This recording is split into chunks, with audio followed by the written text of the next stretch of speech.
الحمد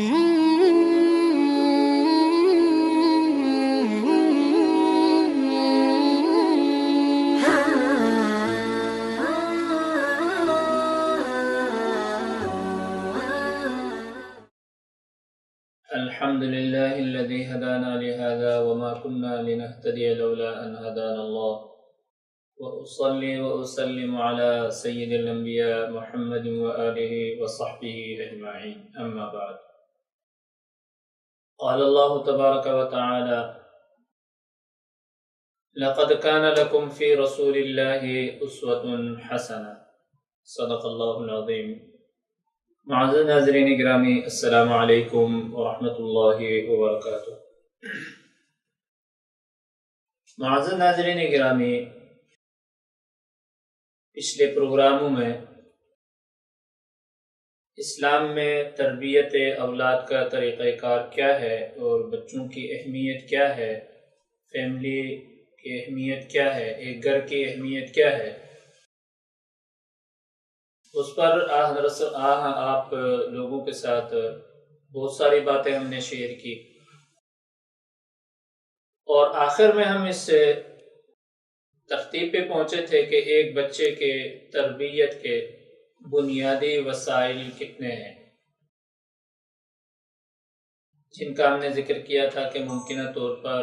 5 وسائل ہو سکتے ہیں، اور اس میں سے جو سب سے پہلا وسیلہ تھا وہ ہے مقتدی مربی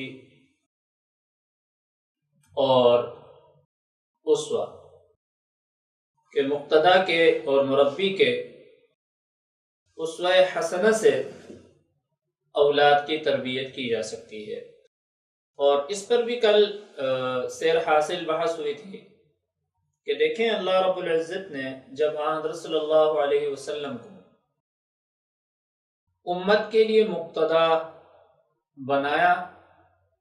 تو مقتدی بنانے کے ساتھ ساتھ باقاعدہ طور پر آپ صلی اللہ علیہ وسلم کی تربیت کرتے رہے،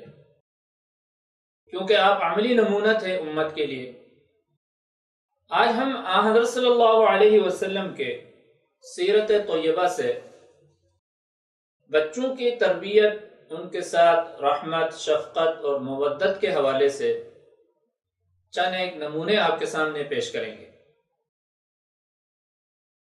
معزز ناظرین گرامی، حضرت صلی اللہ علیہ وسلم کو اللہ نے جس زمانے میں نبی بنایا، مبعوث فرمایا، تو عرب کی عجیب حالت تھی، یعنی عرب جو فیملیاں تھی اور جو خاندانی نظام تھا بڑا عجیب و غریب تھا، کہ بیٹیوں کو زندہ درگور کیا جاتا تھا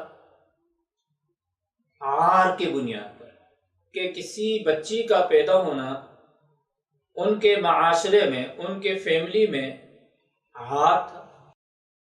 اور یہ لوگ اپنے آپ کو بہت عقل مند سمجھتے تھے کہ اس عار کو مٹانے کے لیے اس کو زندہ دفن کر دیتے تھے، اور بیٹوں کے معاملے میں نرینہ جو اولاد ہوتی تھی، جو بیٹے ہوتے تھے، بچے ہوتے تھے، ان کے معاملے میں ان کے معاشرے کا یہ عجیب رویہ تھا کہ کوئی باپ اپنے بچے کو گود میں نہیں اٹھاتا تھا، کوئی باپ اپنے بچے کو گود میں نہیں اٹھاتا تھا، اور گود میں اٹھانا اور اسے بوسہ دینا اس کو عار سمجھتے تھے۔ پھر آپ ان کے ناموں کو دیکھیں تو ان کے نام بھی بڑے عجیب، ڈراؤنے قسم کے۔ اب ان کے ذہن میں یہ کیا تصور تھا؟ تو جو ان کے معاشرے کا علم ہے اس سے یہ معلوم ہوتا ہے کہ وہ اپنے ان بچوں کو ہمیشہ اپنے دشمن کے لیے پیدا کرتے تھے، اور ان کے نظر میں یہ تھا کہ دشمن کے سامنے کرنے کے لیے انتہائی طبعی اعتبار سے کھردرا ہونے چاہیے، سخت مزاج ہونا چاہیے، اور شفقت اور رحمت سے پالے ہوئے جو بچے ہیں وہ دشمن کا مقابلہ نہیں کر سکتے، حالانکہ ایک غلط بات تھی۔ تو اللہ رب العزت نے حضرت صلی اللہ علیہ وسلم کو مبعوث فرمایا، تو حضرت صلی اللہ علیہ وسلم نے اس معاشرے کی ان غلط جو رسومات تھی، جو غلط جو تصور تھا، اس کو تبدیل کر دیا اور سکھایا امت کو کہ یہ جو بچے ہیں ان کی تربیت کا طریقہ کار کیا ہے، اور ایک بچہ اپنے والدین کے کن کن چیزوں کا محتاج ہوتا ہے۔ بخاری اور مسلم میں مشہور روایت ہے کہ حضرت عبداللہ ابن یزید یہ تابعی ہیں اور حضرت بریدہ رضی اللہ تعالی عنہ کے صاحبزادے ہیں، انہوں نے حضرت صلی اللہ علیہ وسلم کا زمانہ نہیں پایا۔ کہتے ہیں کہ ہمارے والد محترم ہمیں سنایا کرتے تھے کہ ایک مرتبہ حضرت صلی اللہ علیہ وسلم ایک اہم خطبہ دے رہے ہیں صحابہ کرام رضوان اللہ تعالی علیہم اجمعین کو، اور ہم سب اس خطبے کو سننے میں منہمک تھے۔ کہتے ہیں کہ حضرت حسن اور حضرت حسین جو حضرت صلی اللہ علیہ وسلم کے نواسے ہیں، وہ دونوں حضرت صلی اللہ علیہ وسلم کے فراق میں، نانے کے فراق میں گھر سے مسجد نبوی میں آئے۔ فرماتے ہیں کہ دونوں چھوٹے چھوٹے ہیں۔ جب مسجد نبوی میں آئے تو دیکھا ہم نے کہ لمبی سی قمیص انہوں نے پہنی ہوئی ہے، سرخ قمیص ہے، اور قمیص کے لمبے ہونے کی وجہ سے وہ قمیص ان کے پاؤں میں گھس جاتی ہے۔ اب ان کا کیا ہوتا ہے، گر رہے ہیں پھر اٹھ رہے ہیں، پھر دو چار قدم چلتے ہیں پھر گر رہے ہیں پھر اٹھ رہے ہیں۔ حضرت صلی اللہ علیہ وسلم کی نظر مبارک جب ان دو بچوں پہ پڑی تو حضرت صلی اللہ علیہ وسلم نے خطبے کو جہاں پہنچا تھا وہیں روک دیا،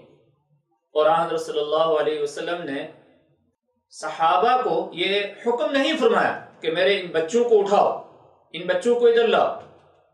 نہیں، حضرت صلی اللہ علیہ وسلم بذات خود منبر سے نیچے تشریف لائے، سیدھے گئے اور دونوں بچوں کو اٹھایا، بوسہ دیا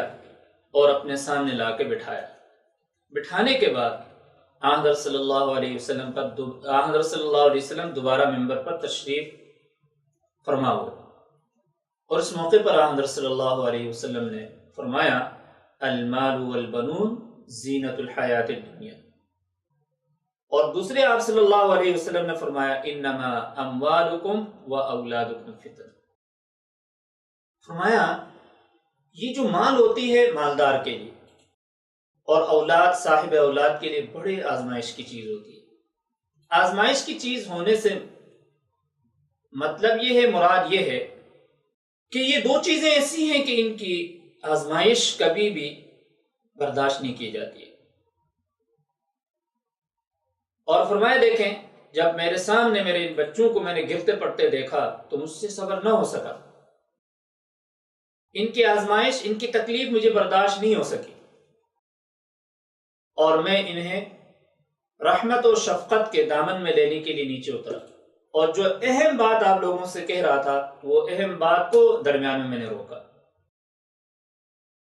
تو یہاں حضرت صلی اللہ علیہ وسلم نے صحابہ کے پورے مجمع میں یہ بات سمجھائی کہ یہ جو ہمارے بچے ہیں یہ ناکارہ پرزے نہیں ہیں، اہمیت کے حامل ہیں، اور ان کا جو دل ہے وہ دل اس قابل ہے کہ اس کا احترام کیا جائے، ان کو عزت نفس دی جائے، اور ان کو احساس محرومی کا شکار نہ کیا جائے۔ اسی طرح میرے محترم سامعین اور معزز ناظرین گرامی، بخاری مسلم میں ایک اور مشہور روایت ہے جو کہ حضرت انس بن مالک رضی اللہ تعالی عنہ کی ہے، اور اسی طرح یہ روایت نسائی میں بھی ہے اور حاکم میں بھی ہے۔ مشہور روایت ہے کہ ایک مرتبہ حضرت صلی اللہ علیہ وسلم نماز پڑھا رہے تھے۔ نماز کے دوران حضرت حسین رضی اللہ تعالی عنہ آپ کی یاد میں مسجد آئے، آپ کے فراق میں پھر مسجد میں آئے ایک مرتبہ، اور اس وقت آپ صلی اللہ علیہ وسلم، یعنی بچہ جس وقت آپ صلی اللہ علیہ وسلم کے پاس پہنچا مصلی کے قریب، تو حضرت صلی اللہ علیہ وسلم سجدے کے لیے گئے تھے، اور حضرت حسین حضرت صلی اللہ علیہ وسلم کے گردن مبارک آپ کے ساتھ لپٹ گئے اور گردن پہ چڑھ کے بیٹھ گئے، مونڈوں کے اوپر چڑھ کے بیٹھ گئے۔ اب پیچھے تمام صحابہ کرام رضوان اللہ تعالی علیہم اجمعین سجدے میں ہیں، دیکھا کہ حضرت صلی اللہ علیہ وسلم کا سجدہ مبارک لمبا ہو رہا ہے، طویل ہو رہا ہے۔ خیر پھر اٹھے اور نماز قاعدے میں بیٹھے۔ جس وقت آپ صلی اللہ علیہ وسلم نے نماز پوری کی تو صحابہ کرام رضوان اللہ تعالی علیہم اجمعین نے عرض کیا، اللہ کے رسول، کہ آج تو آپ نے اتنا ایک طویل سجدہ کیا کہ ہم سب کو جو ہے نا یہ خوف ہو رہا تھا کہ کوئی معاملہ پیش نہ آیا ہو۔ تو فرمانے لگے کہ جب میں سجدے میں جا رہا تھا، سجدے میں تھا، تو میرا یہ بچہ گھر سے میرے فراق میں آیا اور آ کے سیدھا میرے گردن پہ بیٹھا۔ اب اگر اوپر کو اٹھتا تو یہ بچہ گر جاتا، تو اس لیے میں نے سجدے کو طویل کیا۔ بچہ تھوڑی دیر اوپر رہا، پھر اس کے بعد جب نیچے آیا تو میں نے سجدے سے اپنا سر اٹھایا۔ دیکھیں اب اس روایت سے بھی کیا ملتا ہے کہ بچہ جو ہے اگر نماز کے دوران کوئی بچہ آ کے باپ کے گود میں بیٹھتا ہے، اس سے نماز نہیں ٹوٹتی، اوپر بیٹھ جاتا اس سے نماز نہیں ٹوٹتی۔ اور ہمارے لوگ کیا ہوتے ہیں، قریب کوئی بچہ آ جائے، ماں ہو یا باپ ہو، ایک چیز بیٹھی ہوئی کہ نماز جو ہے نا، واقعی یہ ہے بھی ہے کہ نماز بہت اہمیت کے حامل چیز ہے اور اس میں توجہ کی بہت ضرورت ہوتی ہے، لیکن اچانک بچہ آ جاتا ہے کبھی، تو اب والدین یا چچا یا دوسرے جو بھائی ہوتے ہیں وہ زور کے ان کو دھکا دے دیتے ہیں اور وہ بچہ بعض مرتبہ زخمی ہو جاتا ہے، اس کو چوٹ لگ جاتی ہے۔ لیکن آپ صلی اللہ علیہ وسلم نے ایسا نہیں کیا، نماز کو جاری رکھا اور ساتھ ساتھ بچے کی اہانت بھی نہیں کی۔ تو یہ جو بچے ہوتے ہیں یہ ان کے سیکھنے کا زمانہ ہوتا ہے، اور یہ آتے ہیں، اور آپ صلی اللہ علیہ وسلم نے مسجد نبوی میں کبھی بھی بچوں کو آنے سے منع نہیں کیا۔ اس کی وجہ کیا ہے کہ بچے کی تختی بالکل صاف ہوتی ہے اور بچہ وہی کچھ سیکھتا ہے جو اپنے والدین کو کرتے ہوئے دیکھتا ہے۔ تو حضرت صلی اللہ علیہ وسلم نے بچوں کو مسجد نبوی آنے سے کبھی بھی نہیں روکا، بچے آئیں اور اس کے بعد اپنے والدین کو نماز پڑھتا ہوا دیکھیں، اور نماز میں شریک ہوتے تھے بچے بچپن میں، اور ان کی ایک طرح کی تربیت ہو رہی تھی غیر شعوری طور پر۔ حالانکہ بچہ کیا سمجھتا نماز کیا ہے اور نماز کی جو ہے نا وہ حقانیت کیا ہے، اس کا مرتبہ کیا ہے، نہیں جانتا، لیکن نماز ایک ساتھ شریک ہوتا ہے تو جہاں بچہ سیکھتا ہے وہاں نمازی جب نماز پڑھتے ہیں ان کے نماز کے برکت سے جو رحمتیں نازل ہوتی ہیں وہ ان بچوں کے اوپر بھی نازل ہو جاتی ہیں۔ پھر اسی طرح کتاب الاصابہ ہے، مشہور کتاب ہے، اس میں بھی ایک روایت نقل کیا ہے کہ حضرت صلی اللہ علیہ وسلم اپنے یہ جو نواسے تھے حضرت حسن اور حسین، ان سے بہت محبت کرتے تھے اور ان کے ساتھ بڑی دل لگی کیا کرتے تھے۔ فرمایا کہ حضرت صلی اللہ علیہ وسلم گھر پہ جاتے تھے یا کبھی یہ آپ صلی اللہ علیہ وسلم کے ہاں آ جاتے تھے تو آپ کیا کرتے تھے پتہ ہے کہ آپ صلی اللہ علیہ وسلم ہاتھ اور پاؤں کے بل چلتے تھے گھوڑے کی طرح، اور یہ آپ صلی اللہ علیہ وسلم کے پیٹھ پہ سوار ہو جاتے تھے اور کافی دیر تک کمرے کے اندر ان کو لے کے چل رہے۔ اور اس کے بعد ایک مشہور جملہ ہے آپ صلی اللہ علیہ وسلم کا، فرمایا کہ تمہارا اونٹ بڑا بہترین اونٹ ہے اور تم سوار جو اونٹ کو پر سوار ہو بہترین سوار ہو۔ واقعی